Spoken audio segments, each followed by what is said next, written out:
The grim truth, surviving the harshest jails in America. Subscribe for more true crime. Like, comment, and help uncover the truth with us. They found him in the corner of a moldy cell block, curled in a fetal ball, whispering, "I don't know how many more nights I can survive this." The guards backed away, uneasy. When the medical team finally dragged open the locked bars, they saw the scars, fresh lacerations along his arms, dark bruises on his ribs, and swollen eyes from repeated beatings. That man was Antonio "Tony" Ramirez, and in that moment, everything changed. The warden ordered lockdown. Cameras clicked on in silent witness. Someone whispered, "He's gone too far." The prison's highest security wing was ablaze with rumors. An inmate had been nearly beaten to death, and the raw truth behind why was still hidden. We begin here, at the moment justice meets horror, because this case is more than one man's suffering. It is the skeleton key unlocking America's darkest prison secrets. Overcrowded wings. Guards overwhelmed. Gangs ruling corridors. Medical neglect so severe it's lethal. Tony's case would expose a broken system. Back in 2015, Tony was convicted of armed robbery and sent to Riverdale Penitentiary, a medium-security facility in Arkansas. At first, he thought he could survive with his head down. He had a fiancée, Maria, writing letters. He had a small daughter, Rosa, who believed Daddy would come home one day. But within weeks, Tony saw the cracks, cells jammed 3 times beyond design, toilets that overflowed, no clean water in summer, and metal bars that screamed under tension. His first conflict was minor, a stolen commissary meal, stolen cigarettes. But in that world, nothing is minor forever. A fellow inmate known as Big Duke confronted Tony over contraband. Tony refused to cooperate. That refusal painted a target on his back. The gang's rule was clear: either belong or be broken. Investigators would later piece together the slow slide. Tony was moved wing to wing as punishment, stripped of privileges, denied proper medical care for a broken jaw. His letters home became fewer, nonsensical. Maria begged for help, pleaded for intervention, and got only silence. Rumors among prisoners said Tony had tried to inform, that he had named names during a hidden cellhouse raid. That kind of betrayal among inmates is the deadliest kind. Between 2017 and 2019, at least 5 inmates died in Tony's block. Official cause: suicide, accident, unknown. Families contested those findings. Tony wrote Maria once, barely legible, "I'm next if I don't collapse first." Then, in 2020, a sudden transfer. Tony was moved to Lockdown Unit 4, known internally as the Pit, reserved for those who resist. Prisoners whispered that no one who entered the pit came out unchanged. Now leap back to the opening scene. When Tony was found nearly beaten to death, some guards claimed it was a gang retaliation. Others murmured about a guard-ordered assault. One camera angle shows an officer standing in the hall, flashlight poised, but his face is cropped, silhouette only. The footage stops just before the door where Tony lay. The warden claimed technical failure. But when the medical team carried Tony past that shadowed hallway, they stumbled upon a hidden note, taped behind a loose block in the wall. In faded ink, "You told. We avenged." They pried the wall open and discovered a secret compartment littered with receipts, photos, and names.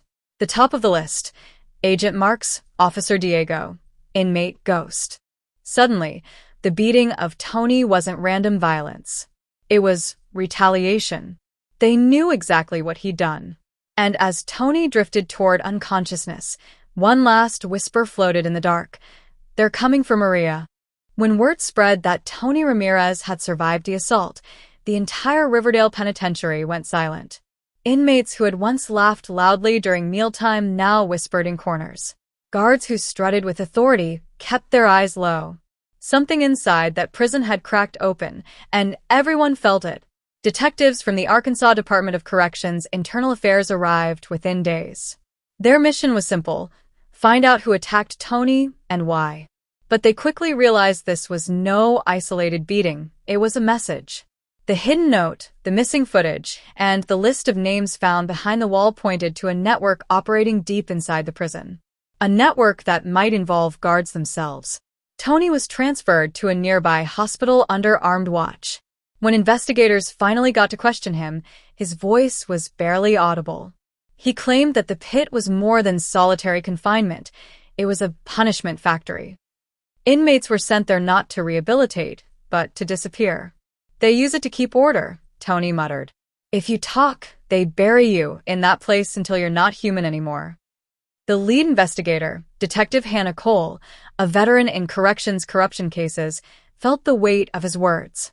She'd heard stories before, smuggled phones, missing medical logs, fake suicide reports, but never had she seen evidence this raw. The receipts found in the wall led her to a supply company owned by a former warden. Overbilling, phantom repairs, and bribes disguised as maintenance costs. Riverdale wasn't just cruel, it was profitable. Meanwhile, Tony's fiancée, Maria, received a call that chilled her blood. A distorted male voice warned, "You should have stopped asking questions." Days later, her car windows were smashed, and her mailbox was stuffed with shredded letters, the same ones she'd sent Tony months earlier but never received. Detective Cole requested full access to the prison surveillance archive, but half of the footage was gone, wiped clean. Only one guard's logbook remained, written by Officer Diego, one of the names on Tony's note. But when Cole tried to locate him, Diego had vanished. No resignation letter. No forwarding address. It was as if he'd been erased. By late 2020, Riverdale was under federal review. Journalists began circling, former inmates started speaking out, and the story of the pit began surfacing in national headlines. Tony's case had ignited something bigger, a reckoning. Then, one night, as Detective Cole prepared to present her findings to a grand jury, she received a call from the hospital. Tony was gone. Not dead, gone. His bed empty, guards unconscious, cameras disabled. A broken window suggested escape, but the fall from that height would have been fatal. Minutes later, a nurse found a single envelope under Tony's pillow. Inside was a blood-stained scrap of his prison uniform and 3 chilling words scrawled in shaky handwriting. The pit lives.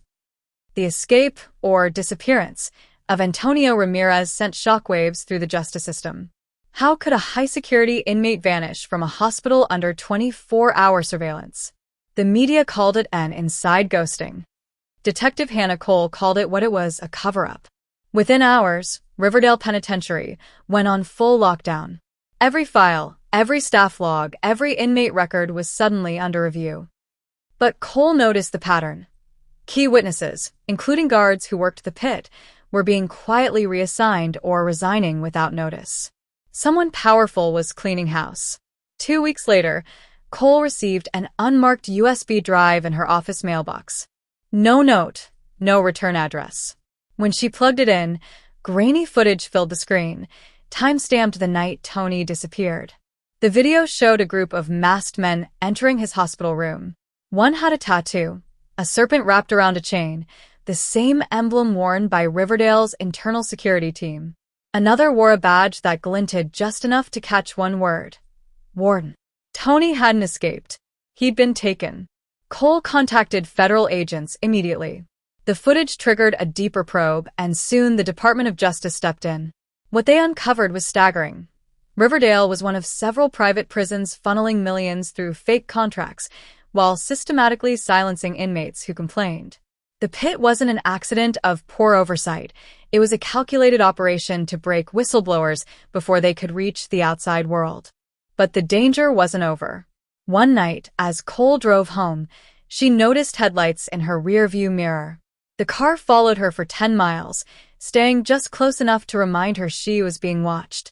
That same week, Maria Ramirez, Tony's fiancée, went missing after leaving her workplace in Little Rock. Her car was found abandoned by a bridge, the driver's door open, her phone still on the seat. The last text she sent read, "He's alive. Don't trust anyone." Then came the twist that shattered the case open. Using a lead from an anonymous inmate, Cole tracked down an abandoned farmhouse 30 miles from Riverdale. Inside, federal agents discovered chains, uniforms, and medical gear, and DNA evidence proving Tony had been there weeks after his supposed escape. He'd survived, but something else was clear. He'd been forced to help bury the evidence of the prison's crimes before vanishing for good. In 2022, Riverdale Penitentiary was shut down. Multiple officials were indicted, including the former warden. But Tony Ramirez was never found. No confirmed sighting, no body, just a trail of silenced voices and a system eager to forget him. Detective Cole still keeps one photo on her desk, Tony smiling with his daughter before prison. Some nights, she swears she sees his eyes staring back from news footage of protests outside other U.S. prisons. Maybe he's gone. Maybe he's watching. But one truth remains. In America's harshest prisons, survival isn't about serving time. It's about escaping the system that was never meant to let you leave. And as Cole's report closed, one line echoed across every page. The pit wasn't a place. It was a design. If you think this story was intense, you're not ready for the next one. Hit subscribe because the truth is only getting darker.